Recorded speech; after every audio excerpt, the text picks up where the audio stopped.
खुलुमबाय रायजो राजा नोंथांमोन रायजोफोर दिनै आं NLBनि सायाव फंनैसो बाथ्राखौ लानानै दिनैनि बे भिडिअखौ नोंथांमोननि सेराव आं लानानै फैबाय बेखायनो नोंथांमोना बे भिडिअखौ स्किप खालामालासिनो फुल नायजोबलां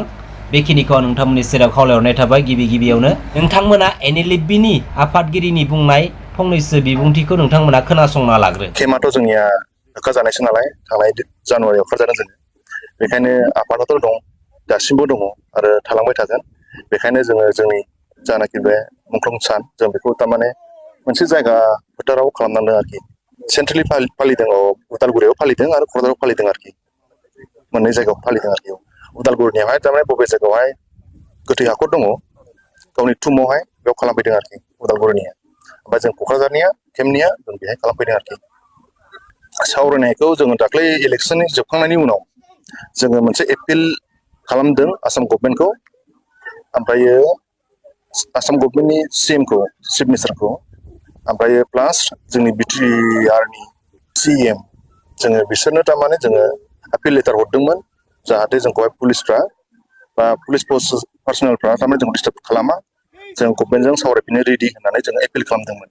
दा बे एपिलखौ खालामनायखौ बिसोरो मोननानै दा जोंखौहाय रेसपन्स हरफिनदोंखि खम समनि गेजेरावनो माबागोन मा होनोमोनलाय सावरायनाय जासिगोन आरोखि आसामनि CMजों न'खरनि इसुखौ जोङो सल्भ खालामगोन बिनि उनावहाय जोङो दस्रा न'खरनि इसुखौ सल्भ खालामनो नाजागोन आरो माने जोंनि न'खरनियावनो दा एसे इसुआ गोबांसिन जालांदों नालाय दा जों जेब्ला जोंनि न'खरनि इसुखौ जों सल्भ खालामनो हाया अब्लानासिम जोङो जेबो बुंथ'नो हाया जों जेब्ला न'खरनि इसुखौ सल्भ खालामो अभियासलि जों गासैखौबो सल्भ खालामनो नाजागोन आरो रायलायनायनि गेजेरजों दा जुदि CM सारा जुदि जोंखौ जुदि बे खम समनि गेजेरावनो लेंहरदोंथ' दिनैहाय आङो मैया मोनासिमाव फन फैदोंमोन 10:30 बायदियाव कन्टेक्ट खालामहरदोंमोन आं बुंदों माने जोंना 13 तारिखआवहाय सेंग्राफोरखौ गासिबो लेंहरजोबगोन उदालगुरि क'क्राझार जों ज' सावरायग्रोगोन बिनि उनावहाय जों मा डिसिसन लानाय जायो CM सारनो जों खोन्थाहैगोन होननानै बुंहरदों आरोखि मैया मोनायाव केम्पखौ जादोंबाबो मानसियाथ' जों दाबोसो आफादाथ' दं नालाय जों थारमाने मा खालामथारदों फ्रेगमेन्टेसन खालामथारदों आरोखि जोङो फिसा जायगायाव थादों आरोखि जों बेखाराव थायाखै माबा मा होनो थालिर गायदों बहाबा फुख्रि माबा ना हगारदों बहाबा अमा फिसिदों बहाबा मुदुफुल गायदों माने बबे जायगायाव जों सेंग्राफोर ज' थादों बे जायगायाव थारमाने जों बेखार थायाखै आरो थारमाने माबा मोनसेबाबो थांनानै थानायनि राहाखौ जाहाथे आफादा थांनानै थायो बे बेबस्थाखौ जों खालामनानै दोनदों दिनैनि समाव NLBआ मानो जोनोम जाखो मानि थाखाय जोनोम जाफिननांगौ जाखो बेनि आन्दोनि माखासे बाथ्राखौ जोंनि हारिनि गासैबो सुबुङानो मिथिखायो होननानै आं साननानै लायो दिनैनि बे समाव जेरावनोखि जोंहा मोनसे गोजोन गोरोबथा जालांदोंमोन जाय गोरोबथाखौ जों बयबो दिनैनि समाव BTR एकर्ड होननानै मिथिनो मोननाय जायो जाय एकर्डखौ पिस एकर्ड होननानै मिथिनो मोननाय जादोंमोन बा बुंनाय जादोंमोन माने गोजोन गोरोबथा नाथाय बे पिस एकर्डनि अर्थात BTR पिस एकर्डनि साननै सानथाम उनावनो जोङो मोनसे गोदान हानजा हाग्रा फारसे आगान सुरनायखौ जों नुफिनदोंमोन बे हानजानि मुङानो जादोंमोन मा NLB हानजा जेरावनोखि बिथांमोना बे BTR एकर्डनि माखासे सिस्टेमफोर आरो माखासे दफाफोरखौ गनायथावना नङैनि जाहोनाव बे गोदान NLB हानजाया हाग्रा फारसे सुरफिनदोंमोन बा NLB हानजा मुंनि मोनसे गोदान जोंनि बर'नि गेजेराव मोनसे गोदान हानजा जोनोम जाफिनदोंमोन बेबायदि आङो आंनि बायदिब्ला सानहरो नाथाय रायजो राजा नोंथांमोननि बायदिब्ला मामोन जाहोना बेनि सोमोन्दै नोंथांमोना बे भिडिअनि कमेन्ट बक्सआव कमेन्ट हरबानो जाबाय जेराव दिनै जों गासैबो रायजो राजाफ्रा मिथिनो मोनो जे BTR एकर्डआ मोनसे गोजोन गोरोबथा पिस एकर्ड नङा होमब्ला नाथाय बे BTR एकर्डनि उनावहाय बे BTR पिस एकर्डनि उनावहाय दिनैनि समसिमहालागै सैथोखौ जुदि जों बुंनो थाङोब्ला जेरै पिस एकर्डनि मुंजों मोनसे BTR एकर्ड जाबोदोंमोन जाखिनि गोजोन मोननांगौमोन रायजो राजाफोरा बेबायदि गोजोनखौ रायजो राजाफोरा मोनबोआखै होननानै आं दिनैनि समाव सानो आरो बे बाथ्राया सैथोबो दिनैनि समाव जोङो सैथोखौ लानानैसो बाथ्रा बुंनांगोन सोरनिबा जानानै बाथ्रा बुंनाय बे सम नङा BTR पिस एकर्ड जालांनाय बै समनिफ्राय दिनैनि समसिम गोजोनखौ जेरैबायदि मोननांगौ जों रायजो राजाफ्रा बेबायदि गोजोनखौ मोनबोआखै होननानै आं सानो जियानो जादोला रायजो राजा नोंथांमोन बे BTR पिस एकर्डनि गेजेरजोंनो जोंनि मानगोनां NDB ब्रादार्सफोरा दिनै फैनो हाबाय जोंनि उदां फोथाराव थाफैनो हाबाय जाय एकर्डनि गेजेरजों जाय पिस एकर्डनि गेजेरजों जाय गोजोन गोरोबथानि गेजेरजों दिनैयो NDB ब्रादार्सफोरखौ लानानै फैबाय बेथ' जोबोद बाख्नायथाव नाथाय दिनैनि समाव बिथांमोनखौ मानो सोरखौबा साबखां मानो जोबथेसालियाव दोनैनो हाखो माबोरै गोहो मोनखो दिनैनि समाव जेरावनोखि जोंहा स्टेन्ड निजिनि गावनि मोनसे सरकार दंबावोसो मानो दिनैनि समाव जोंनि लिडार थाखासेयावबो बिथांमोनखौ दिनैनि समाव मानो बेफोरबायदि लांनानै जोबथेसालियाव दोनहैनो हानाय माबोरै गोहो मोनखो मानो माबोरै गोहो मोनखो दिनैनि समाव BTC आव जोंनि खुंथाय गोहो थासेयावबो BTC आव जोंनि सरकार थासेयावबो दिनै NLFB ब्रादार्सफोरनि केम्पखौ माबोरैहाय बुफायहैनो हाखो बोरै गोहो मोनखो अब्ला जोंनि थाखानाय बर' लिडार्सफोरा बहा दंमोन नोंसोरनि खुगाया मा जाना दंमोन नोंसोरनि पावारा बोरो नोंसोर दिनै BTC खौ नोंसोर गभर्नमेन्ट सालायगासिनो दङ नाथाय नोंसोर दिनैनि समाव नोंसोरनि पावारखौ मानो बाहायाखै नोंसोर मानो बाहायनो हायाखै कारना मा बिनि आन्दोनि जाहोना मा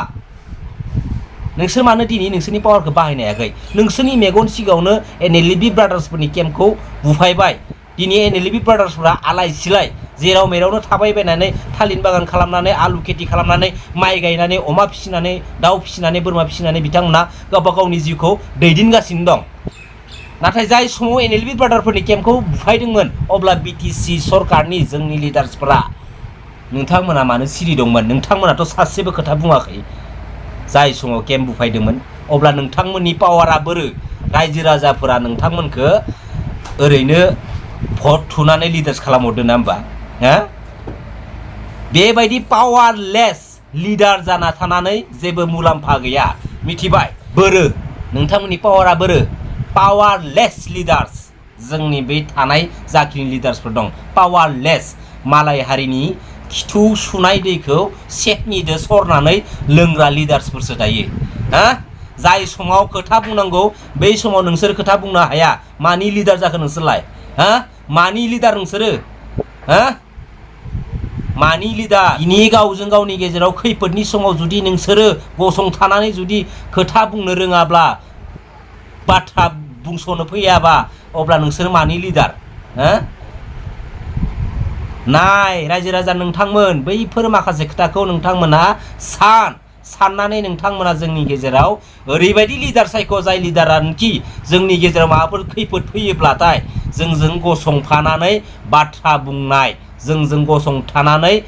खैफोदाव जोंजों हेफाजाब होनाय बैबायदि लिडार्सखौसो जोंनो दिनैनि समाव जोंनि हारिनि गेजेराव नांगौ दानि जिखिनि थानाय जोंनि बर'नि लिडार्सफोर दंना मिथिगौ ना रायजो राजा नोंथांमोन माबायदि मिथिबाय बिसोरो खिथु सुनानै गबोनाय दैखौ सेकनिदो सरनानै लोंग्रा गोजासो मिथिबाय मिथिगौ नांगौ समाव जों रायजो राजानि जानानै बाथ्रा बुंनो हानाय जेबो गोहो गैया बिसोरनाव गावसोरनि पावारखौनो गुबुनजों दिनैयो गादब जानानै दोनजाजोबनाय साफा लिडारसो मिथिबाय जेबो बुंनाया बिसोरो जोंनि खैफोदनि समाव मिथिबाय मिथिगौ BTR रेकर्डआ जुदि मोनसे गोजोन गोरोबथामोनब्ला दिनैनि समाव जोङो मानो धरना होनांगौ मा दरखार दंमोन नोंसोर मा सानद नोंसोरनि बिमा बिफाया गालांखानाय सम्पति बायदि मोनदों नामा नोंसोरनि बे शेयार पावारखौ बिदि दासान बिदि साननाङा जों रायजो राजाफोरनिसो सम्पति बियो मिथिबाय बै सम्पतिखौ मोजाङै सामलायनो थाखाय नोंथांमोनखौ भट थुनानै बै पावार गोनां शेयाराव नोंथांमोनखौ फज'हरदों मिथिबाय बेखायनो नोंथांमोना माबा मोनसे खामानि मावनायनि सिगां नोंथांमोना हाजार बार सानग्रो कि गावनि BTC गभर्नमेन्ट थासेयावबो गावनि पावारखौ बाहायनो थाखायनो गुबुनाव पारमिसन लानांगौ मा दरखार दं लाजिया नामा मा दरखार दं निजिनि पावारखौ बाहायनो थाखायनो नोंसोर गुबुनाव मानो पारमिसन लानांगौ मा दरखार दं मा दरखार दंलै आयना हो नोंसोरो बे BTC नि डेभेलपमेन्टनि नामाव फैनाय रां रुफाफोरखौ नोंसोरो बायना हो गावबा गावनि हिनजावनो गावबानि गथ' गथायनो नोंसोरो दामि ड्रेस बायना हो दामि गारि बायना हो मिथिबाय बेनिफ्राय बै लामा सलायथिंबाय था मिथिबाय बेनिफ्राय नोंसोर जेबो खामानि मावनो रोङा बेखिनिखौल' रोंगौ नोंसोरो गावबा गावनि हिनजाव गावबा गावनि गथ' गथायनो सनानि मेडेल रुपानि मेडेल बेबायदिखौल' होनो रोंगौ नोंसोरो नाथाय नोंसोर जेबो रोंला मिथिबाय जाय फैसाखौ नोंथांमोना दिनैयो गोसोबायदि बाहायदो बे फैसाफ्रा जोंनि गासै रायजो राजाफोरनि डेभेलपनि नामाव फैनाय फैसासो मिथिबाय मिथिगौ बेखौबो सानना नाय एसे थाखानाय जोंनि पलिटिकेल लिडार्सफोरखौ फंसे बाथ्रा बुंहरनाय आङो नोंथांमोना थाखा फैसा आरजिबायब्ला नोंथांमोनाव धोन सम्पति जाबायब्ला नोंथांमोनाव मोननैल' अपसन गोनां हायोब्ला नोंथांमोना दिल्ली बम्बाइआव फ्लेट बायनानै थाहैदो नङाब्ला नोंथांमोना रिजाइन होनानै जोंनि इयुन जोलैनि माखासे मोजां मोजां लिडार्सफोरखौ चान्स होदो जोंनि बिटिसिखौ सालायनो थाखाय मिथिबाय बे मोननै अपसननिफ्राय नोंथांमोना बबे मोनसेखौ चयस खालामो बे नोंथांमोननि खोथासै मिथिबाय जोंनि गेजेराव नोंथांमोना बेफोरबायदि बेले बेजे खालामबाय थानांला मिथिगौ बेले बेजे खालामबाय थानांला खुलुमबाय रायजोफोर नेक्स्ट भिडिअ लोगो मोनलायसिगोन